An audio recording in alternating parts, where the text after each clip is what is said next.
Hello and welcome back to the World Cup for Age of the Ring. We are in the qualifier stage and I've got my brothers with me to cast these tournaments. We're in round one and we've got Caran-Lambar versus Assyrian.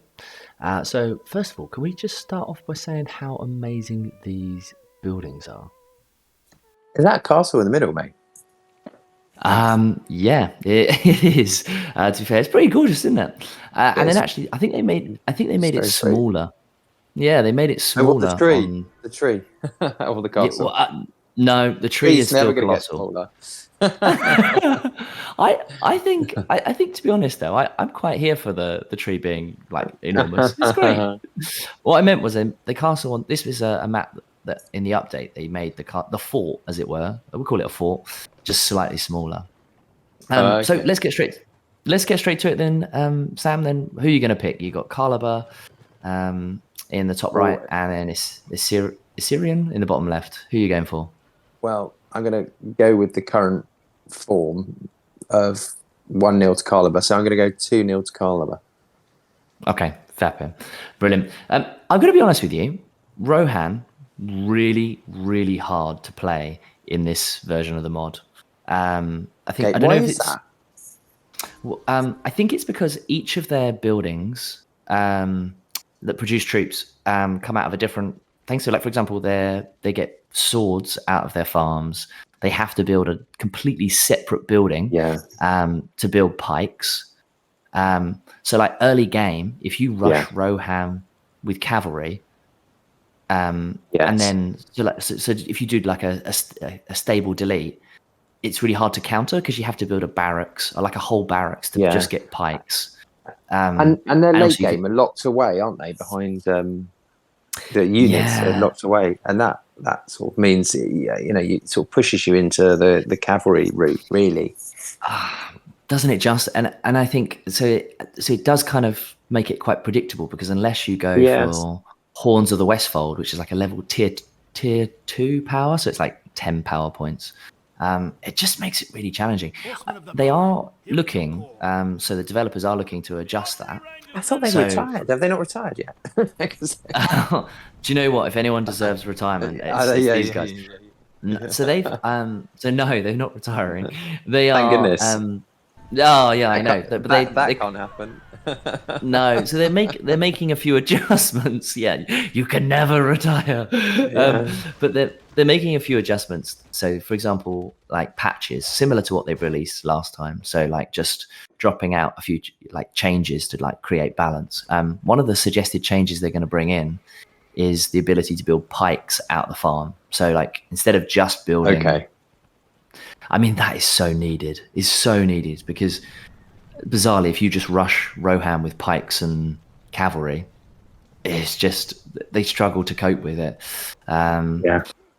Because I don't know, there's a little bit of balancing needed. I think they're also unlocking the Westfolders, so they don't need to be. They can just be built straight out of the barracks.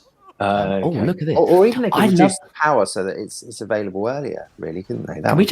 Can we just look at this harass? So I love those lanterns that you can put on those buildings. They are so effective.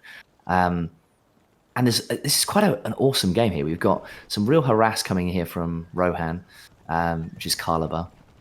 Yeah. So I mean, I'm going to be really. Route. He's dropped Cav, but he must have foot soldiers. So that harass is so essential.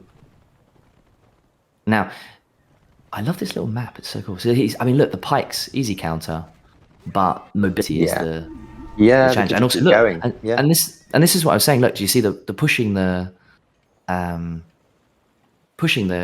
pikes and attacking with pikes early doors? It's just it's a horrible thing for Rohan to deal with, isn't it? Really? Well, apparently not. Those he must have rushed. Look at those. He's rushed those, so they're out of a level 2 archery range, and they look like, oh my gosh, he's got Rohirrim. How has he done that? How has he done that? Have we been talking for a really long time? So he's got the late gamers. He's got late gamers already. Well, yeah. How many go shows us what's he gone on the spell book? Because you have to open it up, don't you? Yeah, I mean, he's literally gone. So, I mean, he's doing that same tree. So he's harassing that tree. He's just getting That's super annoying. promo points. So, oh dear. So this is great. So I think the honest truth is I have no idea how he's done that. To be honest, I mean, they are Riders of Rohirrim, and they're his. Now they're not really his late game archers. They're more like mid game archers.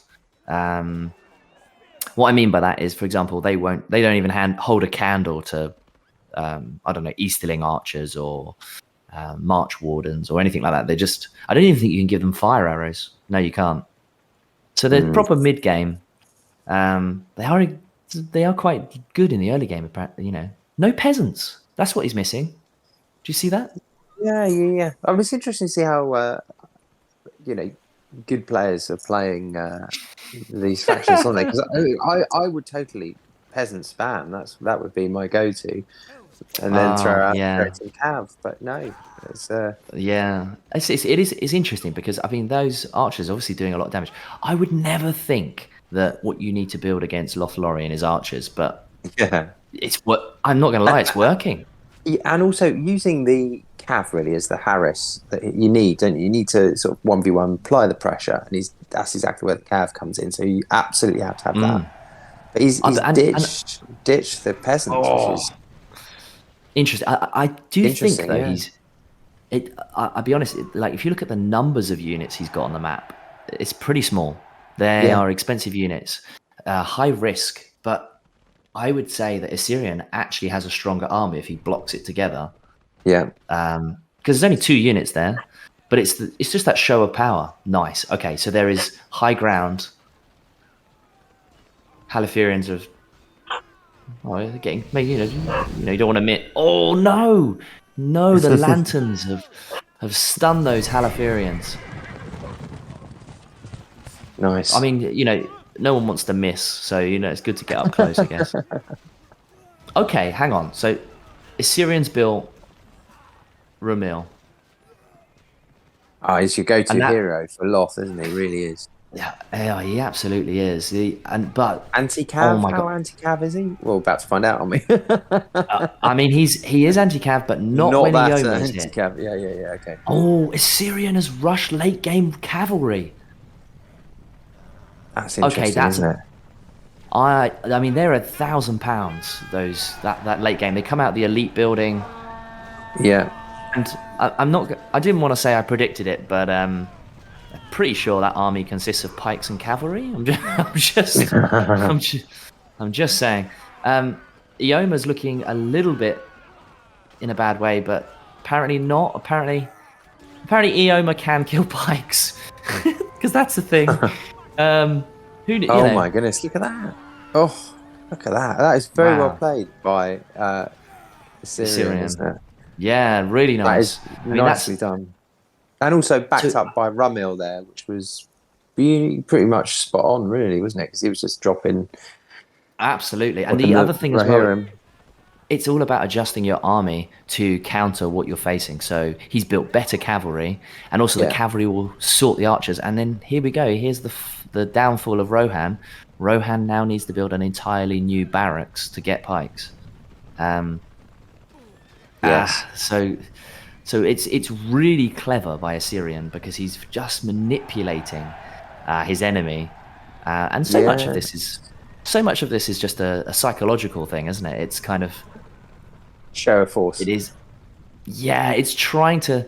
He needs to seize this advantage though now. Yeah. And Assyrian needs to be aggressive, as you said. Caran-Lambar won the first round, so this could be Assyrian's time to shine and just bring the thunder. Come on, you got this, buddy. Am I supposed to be rooting for Assyrian? I've forgotten. You are totally. Yeah. Oh, yeah, good. True to form. I've forgotten instantly what team I'm on. So the late game riders are still out there, aren't they? And actually backed by Ramil still. They are actually chewing up the Rohan units, aren't they? Really? Yeah, and plus the nice stun from the tree. Ioma's spear does absolutely nothing. Looks nice. It was very nice. It was a very unrealistic throw, wasn't it? He just threw it at like a quarter of a mile. It's got a vicious tracer on it, but you know. I mean, actually, though, yeah. Well, the trouble with that is, you know, it does actually then just identify the hero, doesn't it? If he was in there, hidden, tucked away, suddenly everyone knows there he is. Same with Legolas' double arrow, isn't it? Really, I was about to say, you might as well just put a beacon on him. Yeah, just flick a beacon on him. Is it? Yeah. Okay, I'm just going to tell you now. They went down. Oh my god, those Halifareans just absolutely dropped those late game cavalry. These are so weak to arrows. Did you see that? Did you see the? Yeah. The other pack just get dropped. I mean, it was 2 packs of Halifarean. But they're not late game archers, so mad. That's really mad. There's a little bit of aggression here from Assyrian. Assyrian's in he's in good shape, isn't he? Now he's got the right. Look at this. This is interesting. It's going on all over the map, isn't it? Yeah, I'm struggling to sort of cast this one. So it's just okay. So we'll stay down here, I guess. I don't know. Well, here we are. Do we go back? There is some. Hang on, I'll follow the. Ooh. Is that too soon? I don't know. You need an army with Ents, don't you? Really? Just walk them in. But that looks pretty aggressive. I'd say so. I mean, that is quite nasty, actually, isn't it? I mean, he's not going to get that building. It's not. No, you should have really taken the farms. I would have said.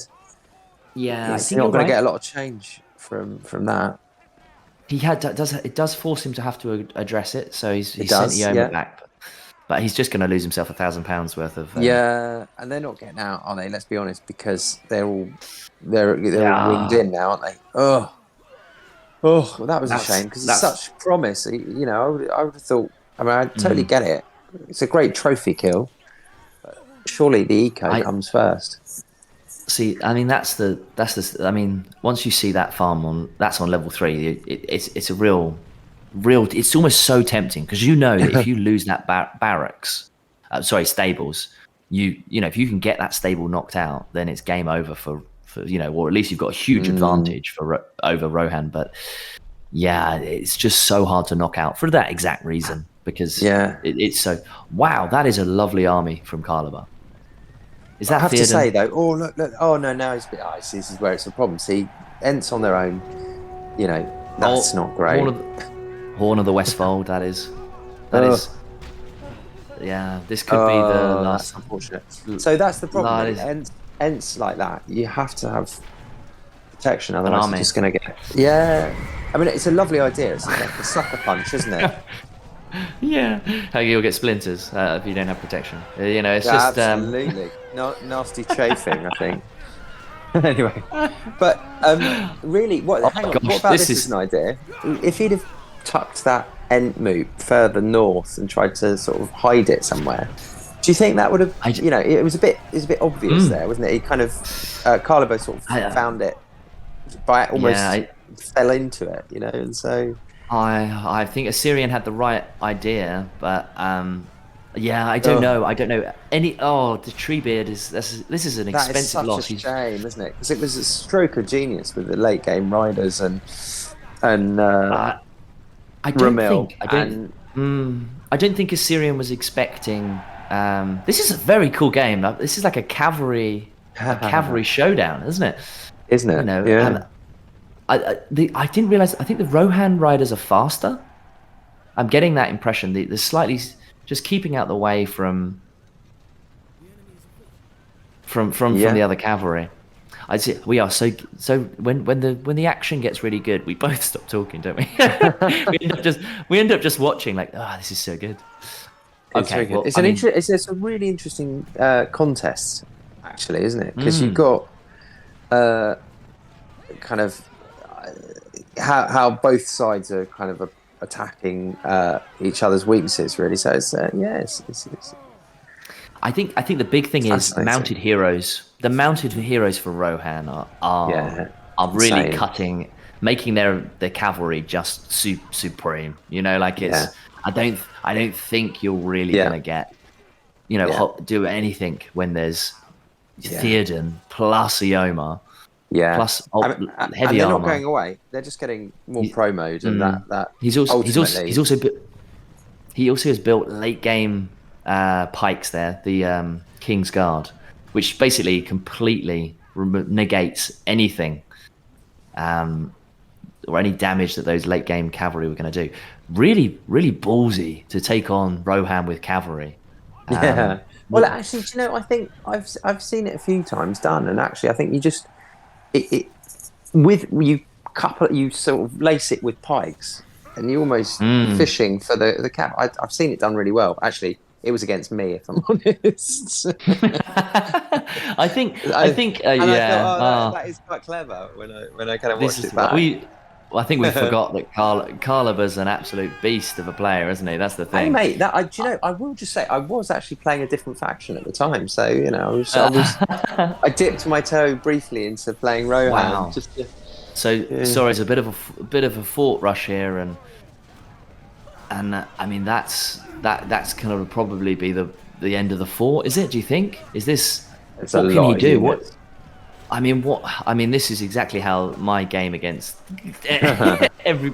This is great play from Caran-Lambar. I don't think the Lanterns are going to save him now, to be honest. No, Assyrian's done so well, like exactly what we suggested that we would do in this situation, which is pikes and cavalry. Just didn't seem to work against Caran-Lambar. I don't know. I think he had the upper hand at one point, but he didn't kind of get the squeeze on, did he? Really, I think with his riders maybe going for the stables, probably, I don't know, didn't give him anything, did it? It was well, it did make him build pikes, and it did stop the attack. Oh gosh!